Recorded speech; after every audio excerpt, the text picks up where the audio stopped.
मैं गीता पर हाथ रखकर कसम खाती हूँ कि जो भी कहूंगी, सच के सिवा और कुछ नहीं कहूंगी। ये लाइन्स अक्सर आपने टीवी सीरियल्स और मूवीज में सुनी होगी, लेकिन ये गीता पर हाथ रखकर कसम खाने की परंपरा शुरू कैसे हुई, ये कब कानून बन गया और आखिर क्यों हम गीता पर हाथ रखकर कसम खाते हैं, रामायण पर नहीं। Hello everyone, my name is Megha. Welcome to our YouTube channel study with smartness. आज के इस वीडियो में हम बात करेंगे कि गीता पर हाथ रखकर कसम खाने की परंपरा आखिर शुरू कैसे हुई, ये किस तरह से कानून बना और आखिर क्यों हम गीता पर ही हाथ रखकर कसम खाते हैं, रामायण पर नहीं। सबसे पहले हम बात करते हैं कि आखिर इस परंपरा की शुरुआत कैसे हुई।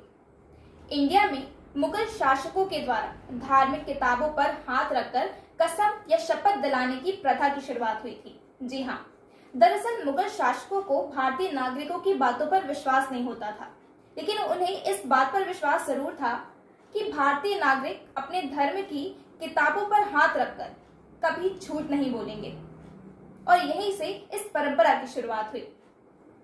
अब बात करते हैं कि आखिर ये परंपरा कानून कैसे बनी। मुगल शासन काल तक गीता पर हाथ रखकर कसम खाने की प्रक्रिया महज एक प्रथा या परंपरा ही थी। इसके लिए कोई कानून नहीं बनाया गया था, लेकिन अंग्रेजों ने इसे कानून बनाया और इंडियन ओथ एक्ट 1873 को पास किया और उसके बाद इसे सारे अदालतों में लागू कर दिया गया। इंडियन ओथ एक्ट 1873 के तहत सभी संप्रदाय के लोग अपने अपने संप्रदाय की धार्मिक किताब पर हाथ रखकर शपथ खाएंगे, ऐसा सुनिश्चित किया गया।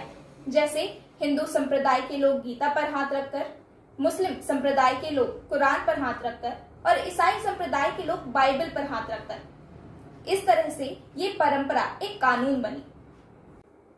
अदालत में कसम खाने की ये परंपरा स्वतंत्र भारत में भी चालू थी, लेकिन इस परंपरा को 1969 में समाप्त कर दिया गया, जब लॉ कमीशन ने अपनी 28वीं रिपोर्ट सौंपी, जिसमें इंडियन ओथ एक्ट 1873 को सुधारने का सुझाव दिया गया और इसके स्थान पर इंडियन ओथ एक्ट 1969 को पास कर दिया गया। इस कानून के पास होने से इंडिया की सभी अदालतों में शपथ लेने के स्वरूप में बदलाव आ गया। अब सिर्फ और सिर्फ एक सर्वशक्तिमान ईश्वर के नाम पर ही शपथ दिलाई जाती है। हिंदू, मुस्लिम, सिख, ईसाई, पारसी सभी को अपनी अपनी किताबों और अपनी अपनी शपथ लेने के लिए प्रतिबंध लगा दिया गया। अब सिर्फ और सिर्फ एक प्रकार की शपथ दिलाई जाती है। मैं ईश्वर के नाम पर शपथ लेती हूँ कि मैं जो भी कहूंगी वह सत्य, संपूर्ण सत्य और केवल सत्य होगा। लेकिन यहाँ पर याद रखने वाली बात यह है कि अगर गवाह की आयु 12 वर्ष से कम है तो उसे किसी भी प्रकार की शपथ नहीं दिलाई जाती, क्योंकि बच्चों को भगवान का रूप माना जाता है। लेकिन अगर शपथ लेने के बाद भी कोई गवाह झूठ बोल दे तो प्रेजेंट में कोर्ट में जज के सामने दो तरह से शपथ ली जाती है। पहली ओरल यानी मौखिक और दूसरी रिटन यानी शपथ पत्र के द्वारा। अब यदि कोई व्यक्ति शपथ लेने के बावजूद झूठ बोल देता है तो यह इंडियन पेनल कोड के सेक्शन 193 के तहत एक कानूनी अपराध है, जिसके लिए उस व्यक्ति को 7 साल की सजा हो सकती है। अब यदि कोई व्यक्ति किसी कानूनी कार्यवाही में झूठे साक्ष्य या प्रमाण पेश करता है तो इसके लिए भी उसे 7 साल की सजा और जुर्माने का प्रावधान किया गया है। अब बात करते हैं सबसे इम्पोर्टेंट क्वेश्चन की कि आखिर क्यों हम गीता पर हाथ रखकर कसम खाते थे, रामायण पर नहीं। इसके पीछे एक लॉजिक है कि रामायण जहां पर श्री राम के जीवन चरित्र का वर्णन किया गया है, जहां पर श्री राम कभी भी झूठ का सहारा नहीं लेते थे, लेकिन गीता हिंदुओं का एक ऐसा धर्म ग्रंथ है जहां पर जीवन जीने के लिए मार्गदर्शन उपलब्ध कराया गया है।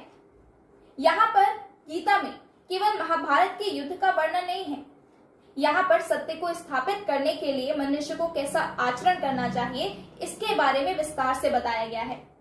वहीं मुसलमानों में कुरान और ईसाइयों में बाइबल को समान रूप से मनुष्य के जीवन को मार्गदर्शन दिलाने वाले ग्रंथ माना जाता है। इसीलिए हम गीता की कसम खाते हैं, रामायण की नहीं। अगर आपको आज का हमारा वीडियो पसंद आया है तो प्लीज वीडियो को लाइक और शेयर करना मत भूलिए, और अगर अभी तक आपने हमारे चैनल को सब्सक्राइब नहीं किया है तो अभी सब्सक्राइब करिए। Thanks for watching study with smartness.